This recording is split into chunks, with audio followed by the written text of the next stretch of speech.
Hi అండి. ఈరోజు మా ఇంటి పక్కనే ఉన్న చెరువు చూపిస్తాను మీ అందరికీ. ఎలా ఉందో కామెంట్ చేయండి. మొన్న వర్షాలకి బాగా ఎక్కువగా వాటర్ వచ్చేసింది, చెరువు నిండిపోయింది. ఇదిగోండి చెరువు, చూసేయండి.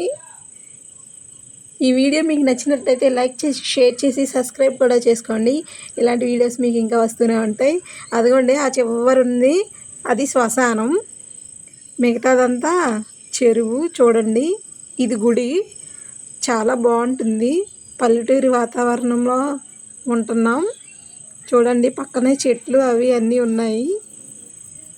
ఇదిగోండి కొబ్బరి చెట్లు కూడా ఉన్నాయి. ఇదిగోండి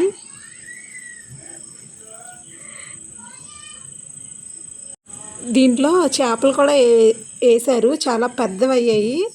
మీకు అవి తీసినప్పుడు కూడా చూపిస్తాను వీడియో తీసి.